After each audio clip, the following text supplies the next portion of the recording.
Welcome back to the Evolving Leadership and Workplace Culture Virtual Summit. I'm very happy to have Amaranatho Robey with me. And Amaranatho and I met recently at on a different virtual summit, one that was using kind of more of an open space format. So we were able to actually chat a little bit in some of the sessions, and then he and I have gotten to know each other after that, or since then, and his work has been really impressive, and I was so excited that he agreed to come on and share with you all for our virtual summit here on leadership and culture. So Amaranatho, for anyone who is not familiar with you and the work that you're doing, tell us a little bit more about yourself. Okay, yeah, it's really nice to be with you, Elizabeth. So I've had a bit of a strange life in a way, and I've done everything backwards. So actually, I started off in the IT industry as a technical support manager. And it was sort of actually my first place of leadership in a way at a very young age, around 20. And then I got a degree in artificial intelligence. I went around the world traveling. And then I stumbled across meditation and mindfulness. And that really inspired me. And I ended up becoming a Buddhist monk. And I did that for 15 years.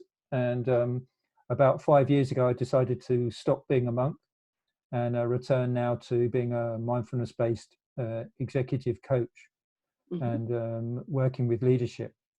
And what I really help people do is to stay calm and connected in complex situations. That's what I've actually learned in my own life. Yeah, that's amazing. So before we started the recording, you and I were chatting about how you were sitting in your garden this morning. And I think you were probably trying to do some connection there, right? Connecting with the nature that you were seeing. And you said that you had noticed that nature does not have a leader. So tell us a little bit more what you were thinking there.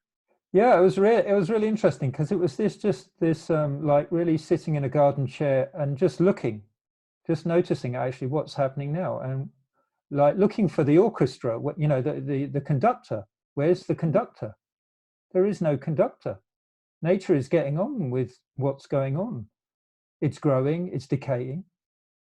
And then I looked down, and there was we're growing a small fruit tree. And this fruit tree needs a stick in it just to hold it upright. And I thought, well, there you go. There's a leader.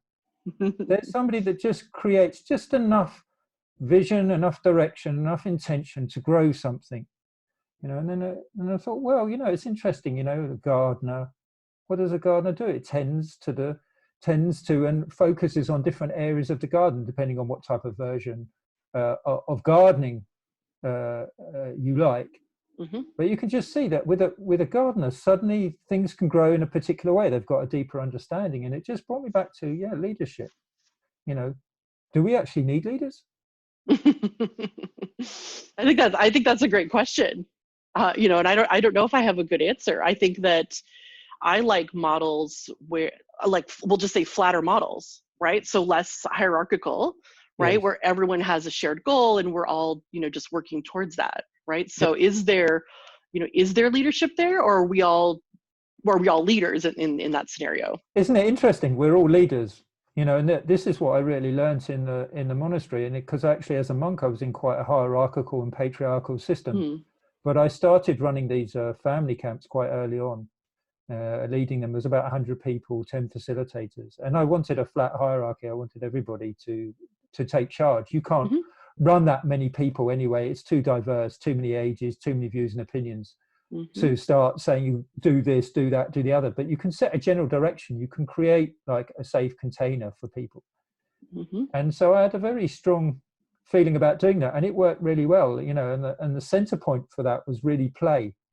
To let people have that playful attitude and also embody a playful leadership. When it was needed to say something, you've got health and safety, child protection policy, all these things.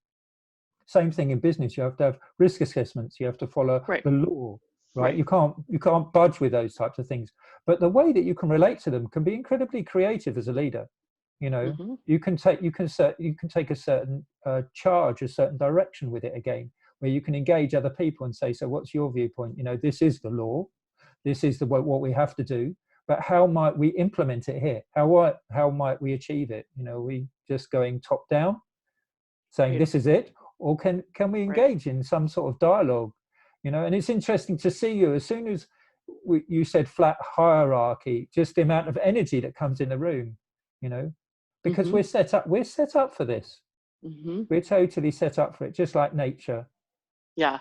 Yeah, I think so. I think that's great. Yeah, and I think that you know, sometimes, yeah, I've heard good examples of companies that really just focus on the shared values, right? Like the constraints are really just like, hey, this is what we're trying to achieve. Like these are our values, and I trust you to do what you do best, you know, to get us there. And I think Right. that's similar to what you're saying. Exactly. And trust is such an important thing. And how do you embody that yourself? What does trust really mean? You know, can you really, in a way, give it away? Can you really say to people, okay, I trust you? You know, and I remember at the family camp, you know, with some of the young people, and they wanted to drive a sort of 4-wheel drive. Yeah. And then you give them the key and you say, okay, you're 16 and I trust you, right? When you were 14, no. Right. But you're 16 now. You can have a lesson with another father and he'll show you how to use it. But I trust you. That's a super empowerment, you know. And how are we doing that in our businesses now? How we, you know, and especially at this point in time, Right. you know, with the COVID-19, how can we really trust people, engage with them, give them that sense of empowerment, serve them well? Yeah. Yeah. I mean, I think that takes some, you know, some vulnerability, you know, as well, right? But yeah, just giving away the power is something that's clearly very hard, right, for a lot of people. And I think based on some of the other things you and I are going to talk about, we'll get into that a little bit more. So on one of your LinkedIn posts that I saw, you had written about a trip you took to Krakow. And on the post, I'm going to read this so I get it right.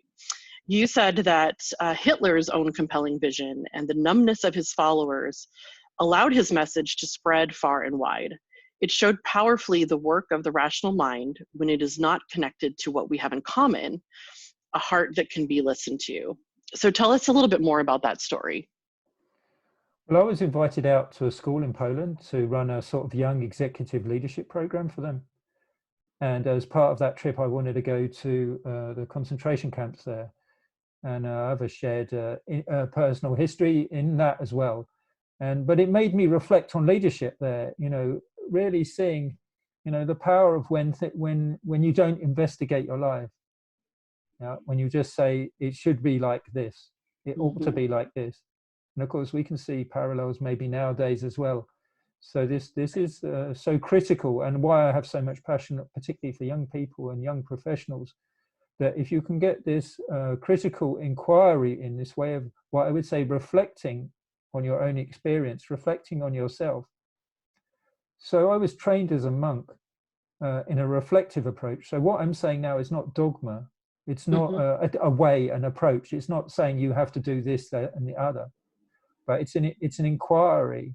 It's to notice how things affect you. When you hear that statement about Hitler and his followers, what does it do to you? How does it affect you? Do you clang back, or do you think, yes, he was right, or he was wrong, or whatever? And then you can start to notice how the mind works. Yeah. So rather than, so it's not coming from a place of criticizing what I'm doing. It's coming from a place of, why did he do that? Why did those people do that? You know? And what it takes to actually to be able to step back and just look at one's life and see, do I want to engage with that? You know, and particularly as a leader, you know, what can I do that will really help benefit the people around me? You know, so it's this willingness to really pause, Right. to just really stop and see, and be able to understand how you can use power. You can work. So I'm not against power. Power with is extremely useful. Power against, it always comes back. It always comes back. Right. It's always in a circle, you know. Right. But power with, you know, walking with somebody side by side, you know, saying, okay, you know, it's a very effective leadership, you know. And I liked your title of the whole series. It's like, you know, evolving leadership. Right. Right. How do you evolve as a person? You know, I strongly really encourage this sense of inquiry about who you are as a person, and how, you know, how you got into your leadership role. Like I've been in a leadership role for most of my life. I'm a natural leader. I've never really had to think about it. People have asked me, so how do you do that? And actually I've had to think about it myself, because I didn't really know. I didn't really know. I just knew that that's what I could just do that stuff. Yeah. Yeah. You know. So what is the role of critical thinking? So in this very, in this very extreme case, talking about Hitler, people were not challenging, what they were being told, right? So let's, what's the parallel to our world, and obviously, we'll avoid the, the larger political discussion, but in a workplace, right? What is the role of critical thinking? What is the role of, challenging a leader? Like, what do you think should be done there? I think it's actually both ways. It's not just the people criticizing or challenging the leader. It's also the leader being able to challenge the people they work with, and how balanced that dialogue can be. And for me, it's really about this ability to be embodied. When I use the word play before, the whole playful monk approach is really about you embodying and being with your body. And the more that you can sense how your body is, the more effective you can make decisions, because what we're talking about here is really decision making. And we can either impose our way on people, or we can invite them. We can invite them in. How might you like to work with me on this? And that requires you to know yourself really well, because you're going to be challenged. Right. If you start asking people their views and opinions,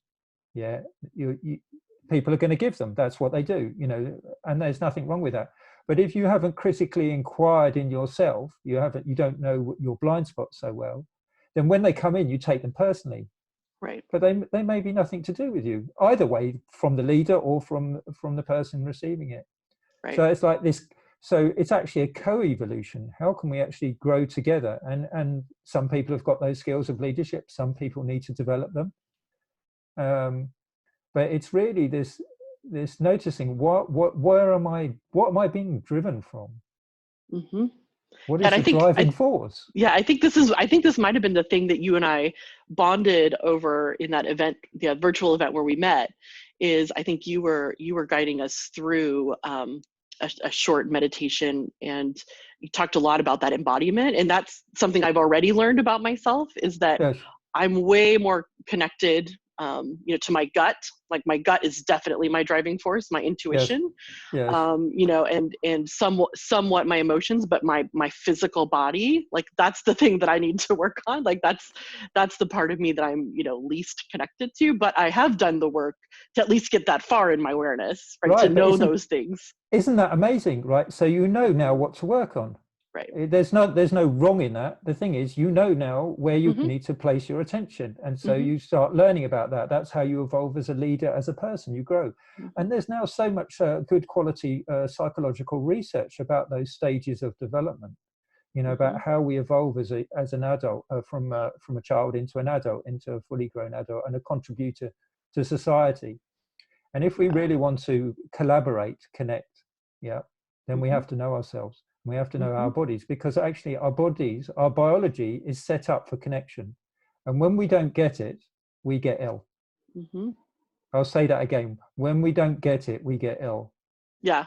Thanks for repeating that. I think that's the other, right. That's another, that's an area of things. Like I really was clueless. Like I had no idea, these things that affect, we know that stress causes heart attacks, right? But like beyond that, I don't think that we're really aware of how all of it works together. Yeah, and your first stage of your nervous system is orientated towards social connection. Your first stage of your nervous system. So immediately when the social connection doesn't appear in a way that's human, if you like, that's connected, we don't feel safe. This is really important for a leader. If you're going to look after a group of people, I looked after 100 people for 10 days. Right. I'm with them. So if there's not that connection in myself, then how can they connect? As a person that's stewarding the space. Right. And when you say human, the word that I've used a lot, and we've had other speakers on this summit talk about, is authenticity. Right. So that connection it has to be, you say human, and what I what I read into that is that it has to be real, right? It has to be authentic. Right. You have to believe that that person has your best interests at heart as Right. well, and you have some of those shared values and Right. goals. Exactly. And and this is what I see with, when I'm working with the executives, that the more that they're authentic, the easier it is for them to connect. And some of the things that they can do are so simple, really, Right. through that connection. One example was one of my executives just needed to go and buy a microwave oven. Not very, €100 or Yeah. pounds or whatever it is. It's nothing. Do you know what I Yeah. mean? Yeah. But in the grand scheme of things, it was very important. He had heard what these people needed, right, through Hmm. connection, and been willing to go and meet them at that level. Yeah. You know? Yeah. Yeah. So That's great. That's great. So I've seen in my day, because I've attended many conferences, yes, right? And we've seen, things like this as well, right? Whether it's in yeah, person or online, yes, I've seen many motivational and leadership programs, and yes. I'm typically inspired, right? Like I'm the kind of person that really does get some value out of that, that emotional like message. Mm. However, I don't see the actual change that these are supposed to be bringing about. So why do you think that is? Because really, like if we were to be in a workshop right now, yeah, and I was just to ask you just say two qualities of a leader, yeah, what might those two qualities be? Do you think? What would you come up with? Oh, I would say, Yeah. What would you say? I would say authenticity and vulnerability. Okay, great. And then I'd say stick those badges on you, yeah. And how Hmm. do you feel? Right? You probably feel quite good, right? But that doesn't mean anything about whether you've embodied those qualities. Right. And this is what happens with inspirational and motivational things. And I've got nothing against them. I'm quite inspirational, motivational myself. I've Hmm. got an inspiring background. You Right. know, and I'm happy to use it in that way to inspire others. But it doesn't create change. Hmm. It'll inspire you. It might even motivate you to do something. But the change I'm talking about is really from inside out. Right. And that does, in my books, require work. I'd like to say it was overnight and it's Right. magic and you sprinkle fairy dust and it all Yeah. appears. And Yeah. but I was sitting in the garden, right, again, and the flowers, we're just growing some vegetables, right? So you have to plant the seeds, let them grow, look Yeah. after the soil, give them water, hopefully the sun comes out, all of these things, and they grow. Yeah. And this is the same thing with our own inner development, and so and a lot of leadership stuff is more just telling stories, yeah, and it's not about trying to improve capabilities either. It's not about saying you need to improve in X, Y, and Z. Right. It's actually the research says you need to look at your developmental path. How are you developing as a person, and where are you stuck, and how can you move forward? We can all move forward, you know. Hmm. And the more that you can inquire and work out where you are, not on a linear. So this is, I don't like linear approach. I'm not saying a Hmm. linear approach. You've got to do Hmm. A, B, and C. It's actually much more holistic. It's more of a circles, if you like. Oh, Well, okay. Well, that's interesting because I want the path, right? Like I want the yes, steps laid out for me. of course. Right. I want to see like, this is the goal. Like, this is how I can be better. And yeah, I think we're so used to just saying like, okay, you do this thing, then this thing and this thing. Yes. So what does that mean for that to be more circular? Like, does that Well, just mean like you might regress, but you go back, or is there more to it than that? exactly, Oh, okay. exactly. And you might have all the stages actually built into you in a way. Mm-hmm. Yeah. And it's the ability to not develop, but recognize and be clear with them. And then there'll be some developmental work in between that, right? So this is one of the big problems with the agile process, right? The Mm-hmm. processes. So we have the processes, the A's, the Right. B's, the C's. Yeah. So we can all do them. We can all know them. Mm-hmm. Yeah. But there's a difference between that and agility. Mm-hmm. So Yeah. say more about that. Well, agile processes get stuck. So they sort of come up and then they get stuck at this. So you learn the process, you get stuck here, and then nothing seems to move after that point, right? Right. Because at that point there, that's agility. Mm-hmm. That's a mindset. That's an internal change. Right. If you want your agile development, your agile leadership, then you need agile leadership. You need the culture to change, the whole thing to Right. evolve, and that's what we see. So and that's really a mindset shift, you know. Yeah. And that's really an inquiry. Yeah. And it requires a completely different approach in a way, Mm-hmm. and a stepping up of authenticity and all these things. And Mm-hmm. you can't really layer one thing on top of another. I've not seen it work. There may be other Yeah. people that can do it, but I've just not seen it work. So Yeah. if you're stuck in that agile process, you know, and things are not moving, and actually they're starting to regress and they're getting more complicated, Mm-hmm. and that's the time to think about, well, where are we in terms of our agile mindset? Right. You know, Yeah. how are we actually thinking in agility? Are we thinking in that way? And for me, that's an important part of educating and supporting leaders to do that, so that you can have these organic agile transformations. Right. But again, another one of my executives I'm working with, it's just been a very organic process. So we've spoken about cross-functional teams, coming out of silos, uh, um, people first, contracts Right. later, all these Right. types of things. So it's not following it in the ABC approach, but it's allowing it to really evolve. Right. All right, what's needed for this organization, and because they're themselves developed that agile, the agility mindset, then they can be flexible in the way that they engage with their colleagues. Mm-hmm. Is there a difference between agility and adaptability? Are they kind of basically the same thing? Like, I so would say being. that, yeah, I mean, in terms of agile, it's inspect and adapt. Mm-hmm. Yeah. So whilst we might do that for the process, do we do it internally? Do we inspect Mm-hmm. ourselves and adapt accordingly? Are we Right. really doing that? Or are we just following the processes? Right. And of course, Yeah. there's always learning anything. You have to follow the process. You play the piano, you do, and then as you get, Right. you get more Right. fluid with it. Yeah. You Yeah. know, but as Yeah. but as a leader, I can tell you, if you go too fast and you get too far up the top, there ain't much time for that. Mm-hmm. Right, and it's much harder to do it at that level, because it's just so chocker with meetings, and chocker Right. with, it's just full up with all sorts of things. I've done it, but I've supported my clients to do it, but it's much harder doing it at that level, just because of the full-on nature of it. Mm-hmm.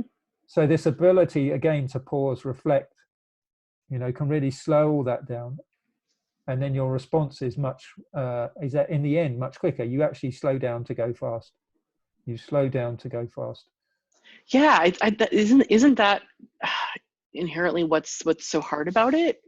Everything is so urgent and important, right? And the mindset is we need to go fast, but if you slow down, right? If you take the long-term view, Mm-hmm. right? Like, and take your time in figuring out, what is actually going to, work long-term, Yes. then you're successful in the long run, right? Versus just, trying to win the day, Right. right? Yeah, exactly. And that ability to slow down is also the ability to notice how your body's feeling, because your body will tell yourself what it's like. But I'm sure, like you, it's been pretty busy the last few weeks. Yeah. Mm-hmm. So I've been listening to my body, and it just says I need more rest. Right. Mm-hmm. So either I can just crank it out, because that's the thing to do, Yeah. or I can just choose to say, no, I'm going to have a rest. That's why I sat in the sun. Mm-hmm. Right. I get it. It's really hard with families, and if you're in an apartment, I'm sure it's really difficult right now. Yeah. I'm not belittling that at all. Right. But there's always a chance to have a break, even if it's Mm-hmm. just 10 seconds. Yeah. That has been literally one of my biggest lessons. Yeah.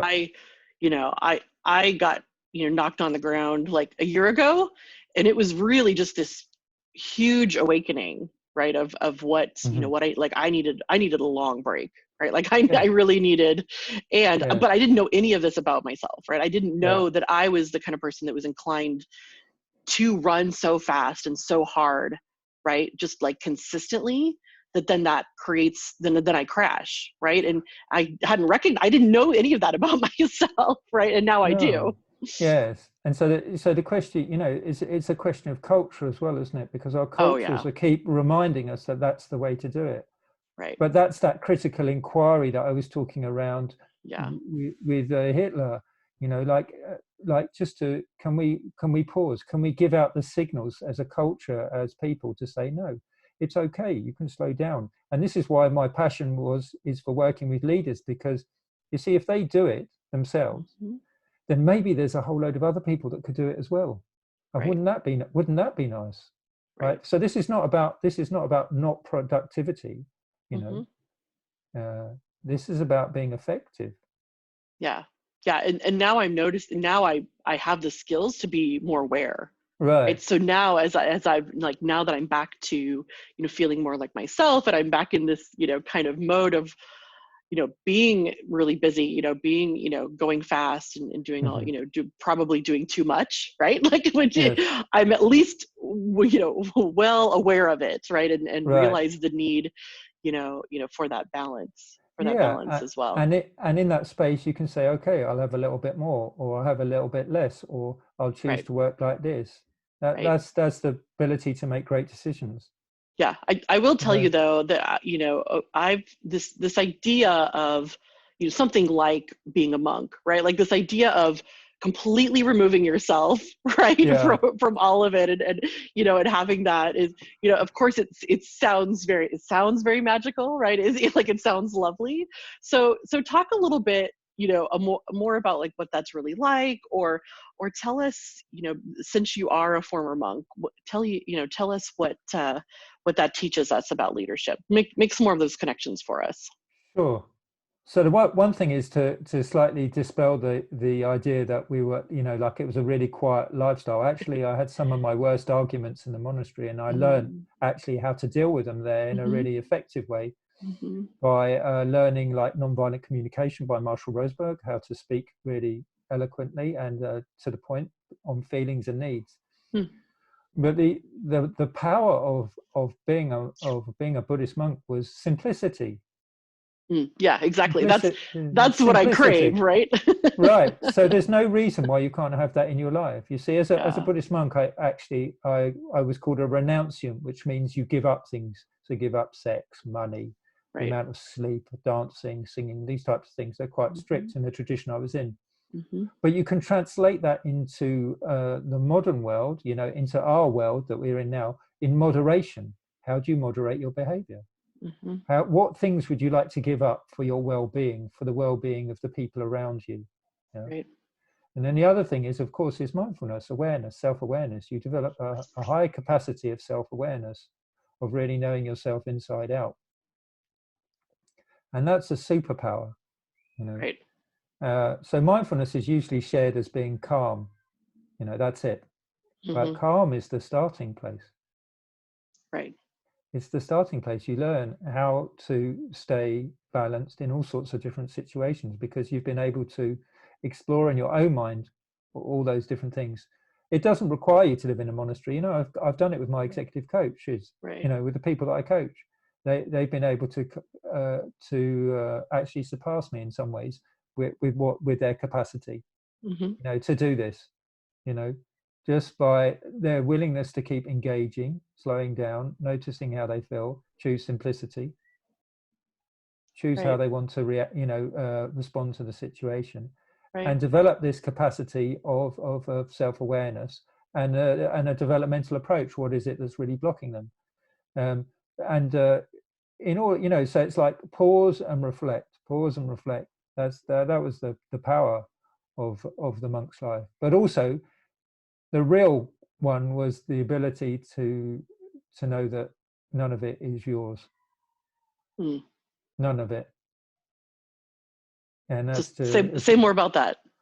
Well, it really goes into sort of egoless leadership, if that, and egoless, so the ability to really know yourself and know that that thoughts are not facts. Right? What? Thoughts are not facts. Yeah, we definitely need to hear that more than once, right? Right. Yeah. So egoless leadership, I haven't found another word, so I'm using that word because it seems to be the best word. So first of all, it's not about having a frontal lobotomy or cutting your head off or, I don't know, taking your brain out. It's understanding the power and the nature of the ego. Right. So in my monk training, you really get to understand the power of the ego. and what it does and how it runs the show. Yeah, this was another, this is something I think, as you know, many people have a maybe skewed definition of the word ego. Yes. Right. And yes. That was myself included. Right. Yes. I was beating myself up for, being confident. Right. And I just like, oh, am I egotistical? Right. Yes. I had no idea, what ego really meant. So let's start there. Give us a better definition of ego to start with. So I would say it's anything that where you're using your thinking mind, where you think that you're something, that is related to the ego. Mm-hmm. Really. So whether you think yourself good or bad, you have a view, an opinion, a belief, yeah, that's the ego in operation. But you'll notice at some points in time that that's not operating. So the ego is limited as well. It can only remember 7 things. That's what the research says. So if I gave you a whole long list of numbers now, you probably forget them, right? Oh yeah, but if you definitely right. But if you use the power of your visual mind, like a lot of these magician people do, actually you can remember a lot because it bypasses sort of the thinking mind, right? Because you're using the visual part, the creative part of your brain. Right. So understanding your personality, your identity and how they work together allows you to start to recognize what you are like as a person. And the way that you are as a person is usually dependent upon the people that you're around. So for example, if I was to say right now, you're a woman, I'm a man, right? You're a businesswoman, yeah, I'm a businessman. Yeah. And then if I was to say, you're a mother, you see, in order for you to be a mother really right now, you need somebody around you to say that. I'm not your son, right? Do you see what I mean? So those conditions arise. So the ego is always dependent on other conditions for it to appear. But there's times when that doesn't appear, when that isn't working like that.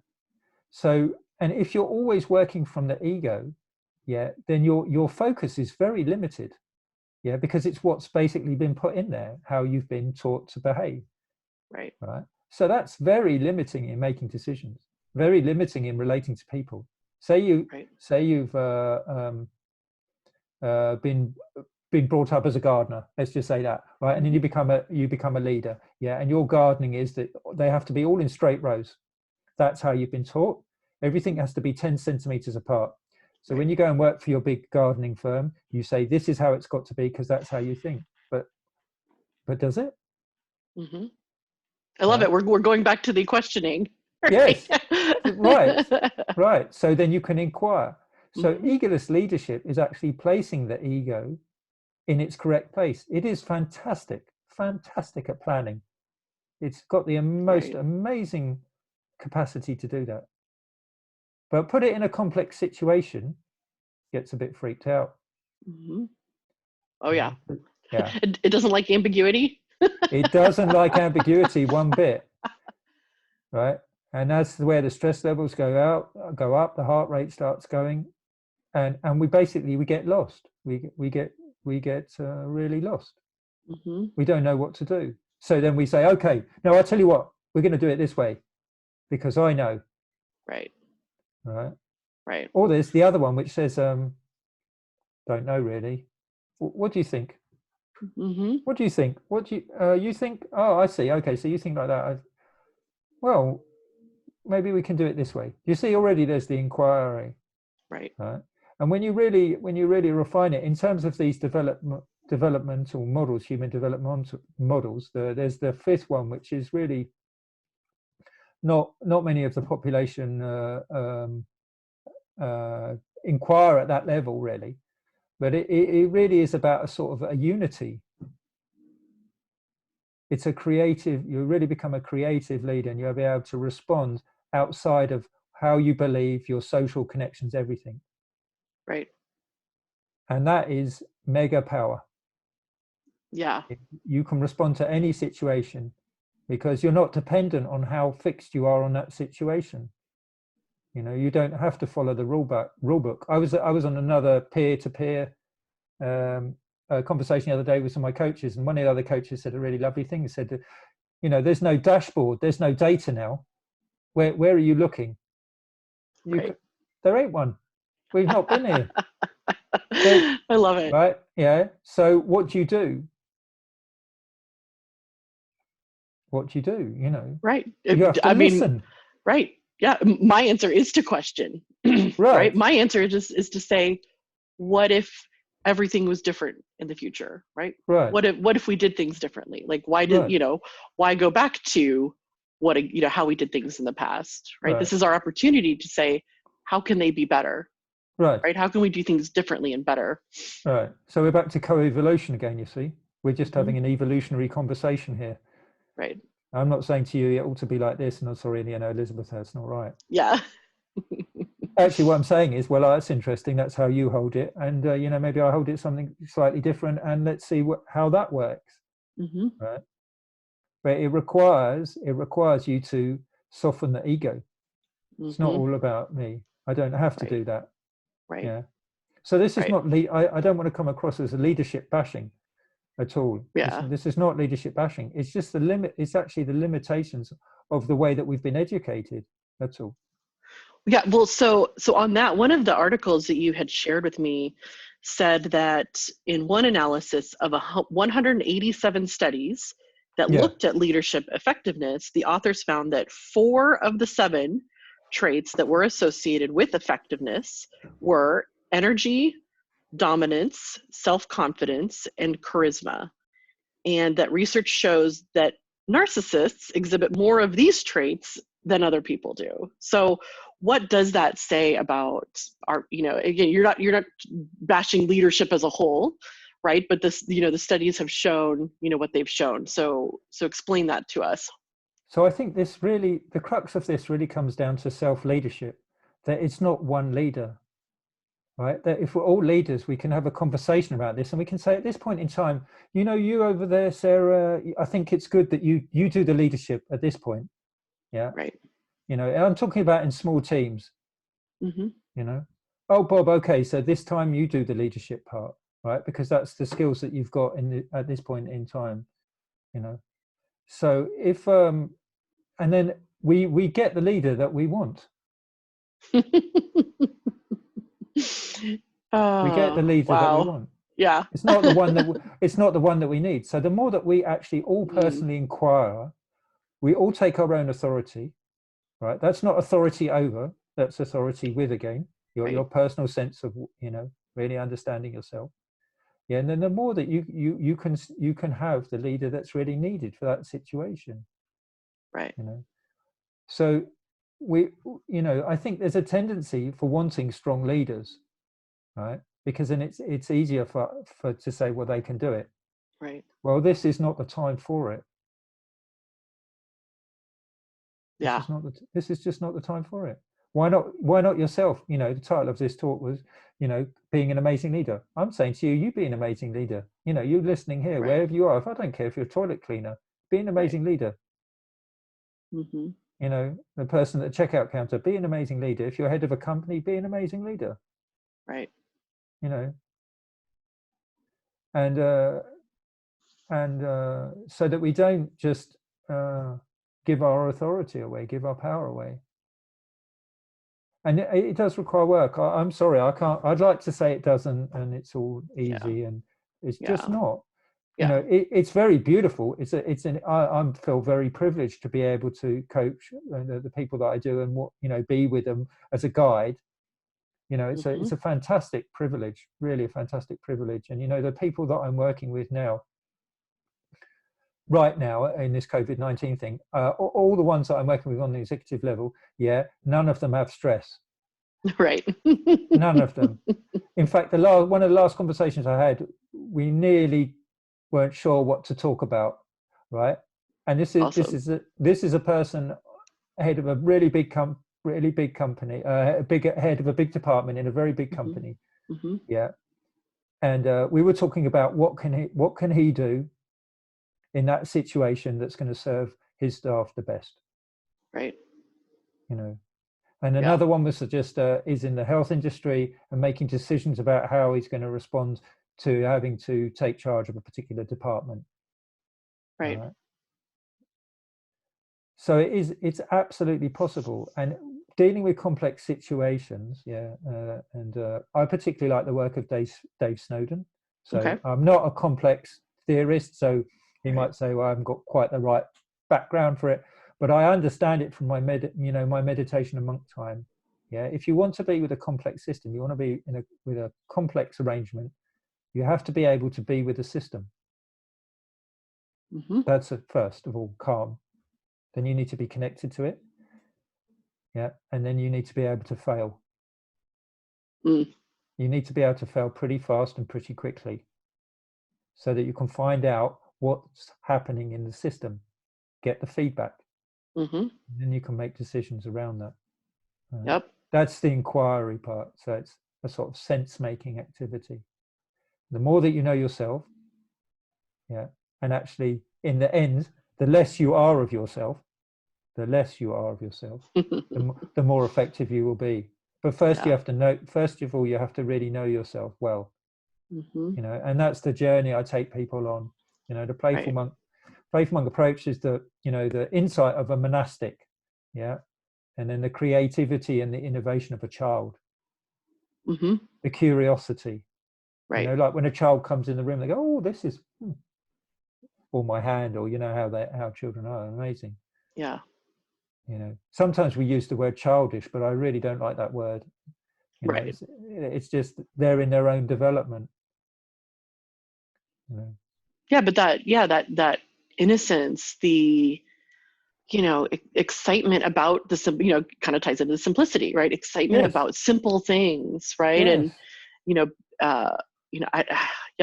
it's something. That's it's some other some of the work I've done as well is thinking about your younger self, right? Are there any like particular exercises you guide your clients through where they like talk to their younger selves or anything like that? Or do you not like that? No, it's funny you asked me. It's really funny you asked me this question, because actually the school in Krakow that I went to, they've invited me to give an online recording for their students because they can't pass their exams. And I was just actually thinking about this question myself. What would I tell them? What would I tell them from what I know now about to relate to your younger self? Right. So I have used those exercises also with my clients, because that's part of the developmental work. Right. And you have to be kind to yourself. I've just done another set of guided meditations inquiry for a school in England, asking the same question, right? Which is to because when one reflects on life, I reflect on my life. Let's just forget about other people. Let's say about my life. Right. I have a bizarre sort of approach, which says that it was all perfect. Right? I didn't have a particularly enjoyable teenage years, I would say. Right. But it did get me here. And for that, I'm mega grateful. If I can support young people and young professionals to not have to do that, or at least reduce it a bit, brilliant. Right.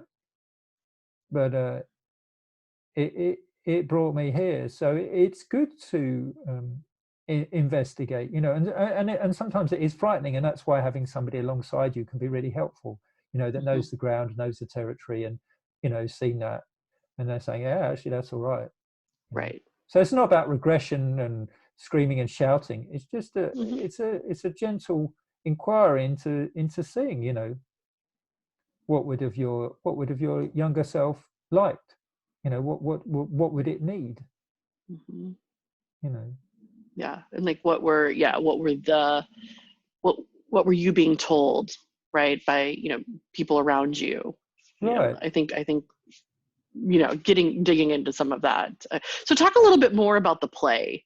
Like this is something I need. I tend to be so serious. I need more of this, the lightheartedness. Like I need more fun. I guess I just need, this is sad, but I need more fun hobbies. So the play, actually, it's interesting. So the play that I'm talking about is actually based on free play. So when I ran the family camps, there were activities, but actually the one thing that I really wanted to offer young people and children was the ability just to free play. No toys or expensive gadgets, some storytelling and art and music, and also we had amazing activities, but actually just give them the space to do what they need to do. Actually, they're very inquisitive. So when you look at the research about play, the number one thing about play is it's the most best way to learn. Yes, I have heard Right? that. That's what all the research says. Right? Yes. So if you can allow yourself to have a playful attitude, yeah, which is really just in a way the sort of curiosity. So it doesn't even have to be fun. It can be fun, but it doesn't even have to be that, you know.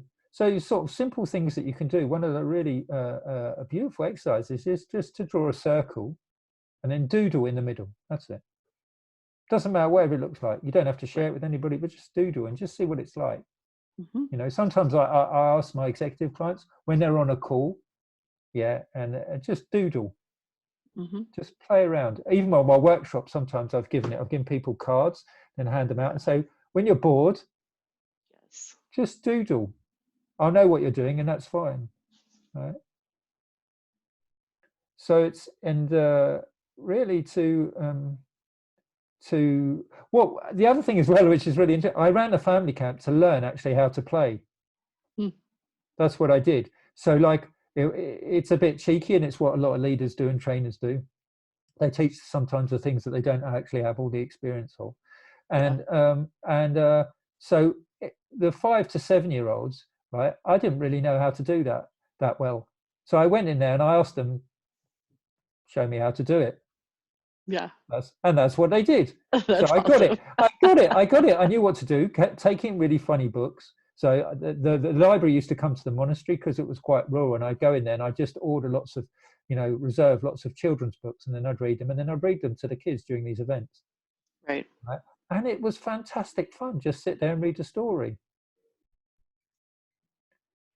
So, if you're lucky enough as a leader, to have children, it's a really fantastic way of developing your leadership capabilities, actually. Right. If you allow free play. If you allow rigidity, it's a pretty tricky scenario, right? Yeah. So, and that's what I've really done. And these events, they were so successful that the parents got jealous.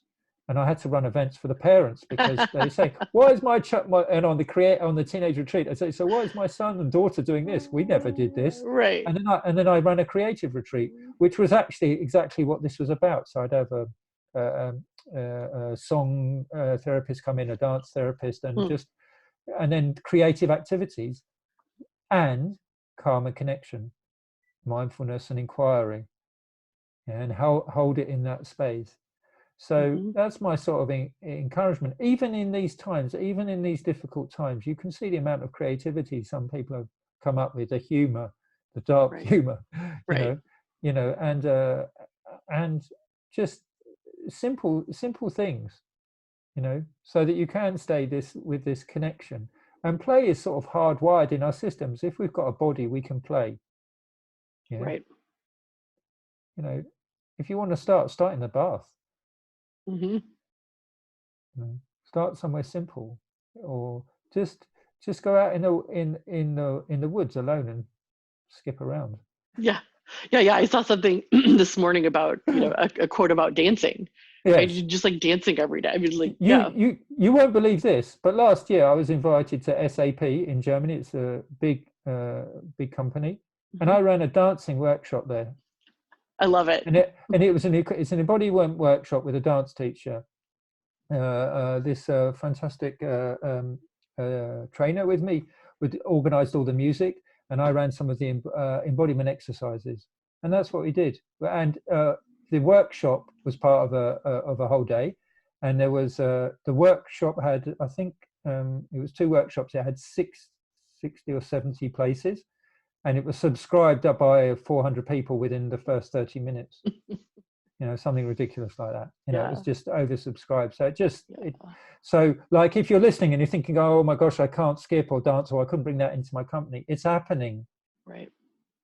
It's already happening, and you can find different ways of doing that. Yeah. But and I'm also part of the agile play scene as well. Where we use they called serious play. But where you use that playful attitude in those games to really explore how to be a team, a leader. I've done it with mindfulness. I've shared mindfulness with that. you Right. know. And I all my workshops and the way that I interact with people is through that idea of play. It's a uh, uh, the other bit of research says it's where we learn to manage our emotions.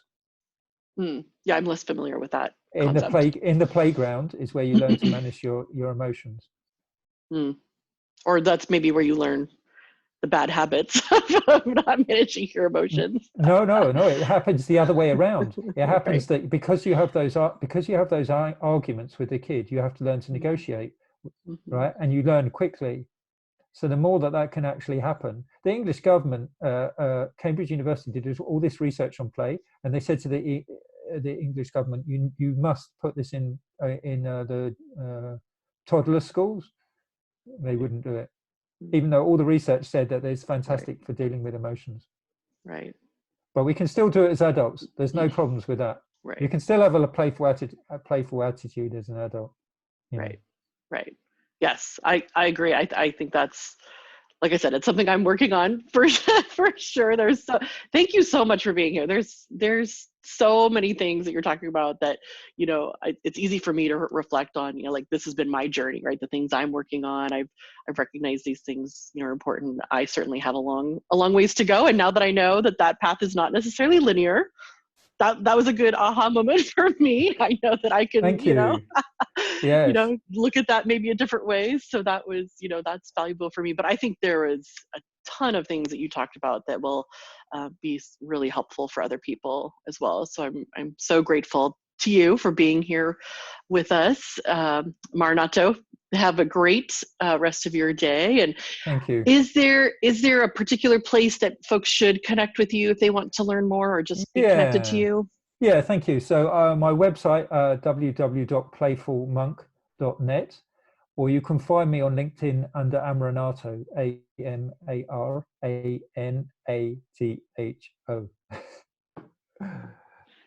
Great. Yeah. I really hope that folks find you and connect with you. And like I said, I mentioned a couple of things, that you've shared on LinkedIn and other places. So I find them to be valuable. So I hope that folks connect with you there to get those good It's been things. really lovely to be with you. Really love you. Really Thank lovely you. to be with you. And the whole Playful Monk process is just so simple. It's explore what we've just done, make it playful, and love, which is just kindness, basic human kindness. Mm-hmm. I love Thank that. you. Yeah, that's great ending. All right. Well, thank you so much. Thank you. See you soon. Cheers. Bye.